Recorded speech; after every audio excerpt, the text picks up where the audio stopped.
I'm not entirely certain what I was going for with the title of this video, aside from, well, I thought it was kind of funny. But honestly, within the joke of this title, there is some truth. I don't plan on making this video something funny though, or too jokey the whole time. I've been trying to consistently make this channel as professional, I suppose, as I am capable of, but also not entirely stiff and bland. Anyway, this was a somewhat difficult video to make due to the sheer exhausting amount of winning from urbanists and foamers in general, and from public transit advocates of all types lately. This difficulty stems from the fact that in writing this script has had to go through so many changes during the time I've had this idea for this video, because lately it seems like, to put it as bluntly as possible, we are just winning so often.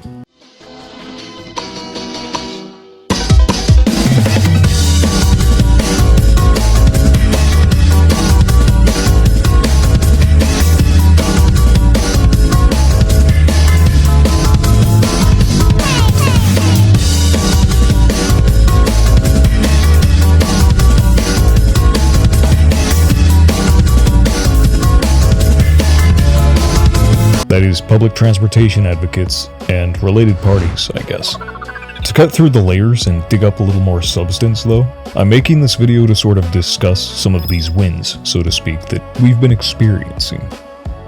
Not quite in depth, but as a reminder that ultimately progress still exists, and in a world where it's really quite easy to give up on a lot of things and fall into a deep, dark pit of despair over current events, it's good to sit back and remind yourself that you are actually winning.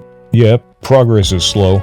Much slower than any of us would like, but, well, to get to the point, finally. Most recently, for New York, we've seen the victory of this man. Take it in.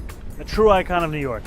The Staten Island Ferry. The Staten Island Ferry is a beacon on the waters of New York City, shuttling about 45,000 people a day. And the best part? It's free. And what is it this man wants? A lot more of this. And while a lot of people, and some of my circles, were hung up on how close the election was for a guy who has a mostly clean track record and is arguably one of the most progressive and transit-oriented politicians we have ever seen in the US, and that this wasn't a landslide when his opponent is a day-drinking sex pest, I think it's important to realize that we won.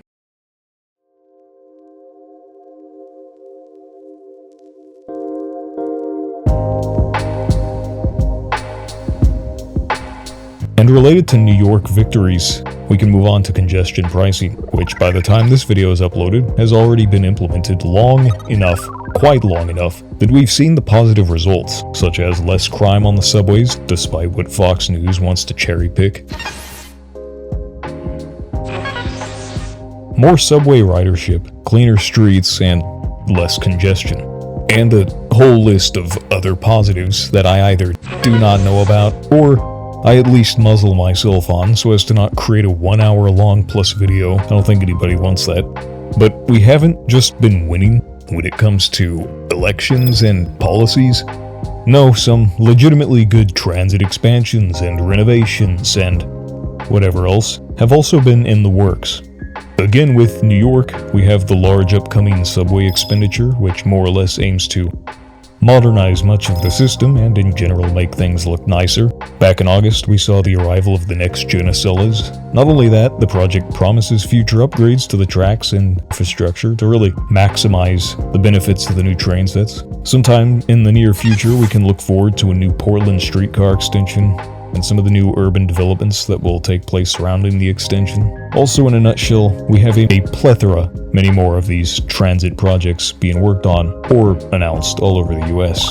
Hell, even places like Phoenix, Arizona. Just a couple weeks ago, Honolulu's metro released its second segment. Amtrak has seen some absolutely incredible ridership and, well, in contrast to the usual, some exceptional funding.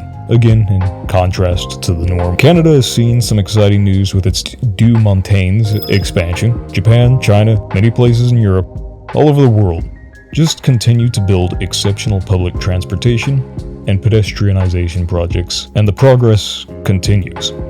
And although it might seem slow, especially for those living in the United States right now, such as myself, I want to remind you real quick that all of these advancements are happening. They're still happening. All of these advancements and expansions and extensions and what have you is all still happening under possibly the most anti-public transit administration we have ever had. It's a tough time right now, and this is the nail that I am trying to hammer in. This is why even minimal progress feels astounding to me personally right now. If we have this much political will and we can still get this much done under this current administration, and we're all still this united, well, not to get too optimistic, but we can't be stopped. And this is all just what I have mentioned in this video. Shotgunning a bunch of projects, only giving brief synopsises and details so as to not inflate this copium piece beyond an hour runtime. If I were to go over every single pedestrianizing, cyclepath, transit, road diet related project in this video, I imagine it probably could break past 3 hours in length. Which again, I don't mean to rehash this point so much, but literally all of this with our current administration to me is nuts. It is just nutty, plain and simple. Now, am I saying this means we can all just sit back and stagnate in our squalor and accept current conditions for the rest of our lives? Not at all. Definitely, we need to fix some things, and that's an understatement. And of course, it would still definitely help if we had federal support and funding for these transit projects. But with all these losers in charge, constantly lobbying politicians, getting support from oil barons, and lying and everything else a lot of these unsavory billionaires and long chain of grifters do to try to stall and even completely eradicate transit projects and other projects related to these urbanist ideals, I guess, they still can't beat us. And I get that some of this is just on a state level, having to pick up some of the slack from a now cold and uncaring federal government, but it's still impressive to me. And honestly, without getting too personal, lately I've just been grasping for any kind of news that's hopeful or optimistic. And I can guarantee that this is probably quite relatable for many of you as well. And that's a large part of the reason I'm even making this video. Not to go in depth and detail on individual transit projects, which other channels and web pages and Substacks and whatever else can do leagues better, leagues greater than I. This video is just a reminder. It's a brief respite to remember everything that has happened so far, because it's quite easy to forget the individual accomplishments and fall into, again, a pit of despair.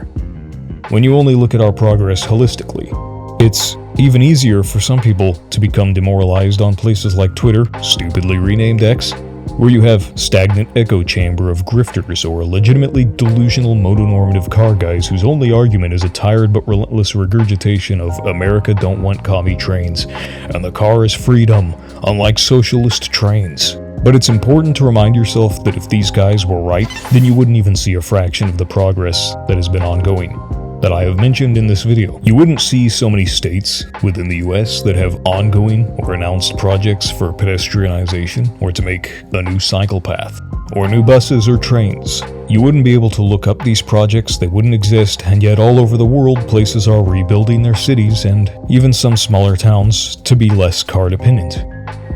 And to be honest, while a younger me felt nothing but legitimately pure hatred for a lot of these brainwashed motonormative old car guys or truck guys who go on Twitter, stupidly renamed X, to type rushed, badly worded sentences that look like the product of a 10-year-old using ChatGPT asking why Cars is so good. Nowadays, it's just pity, a deep sadness for the man whose disillusionment and brainwashing has become so paramount they can no longer do the bare minimum research of typing in public transit projects in the United States to find out just how wrong they are about Americans wanting to remain in a car-dependent hellhole, which is not the case.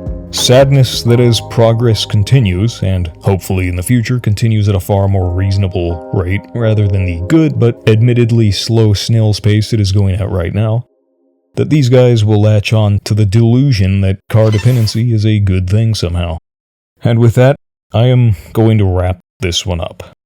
Although our time right now, around this video's upload date, might legitimately just feel absolutely depressing, it's honestly important to remind yourself that idiots in power will burn their own bridges, and we are already kind of seeing that happen quite often. We won't suffer forever, and, no dictator or fascist regime can make themselves immortal, at the very least. And with that, have a good one, lads, and try to stay optimistic.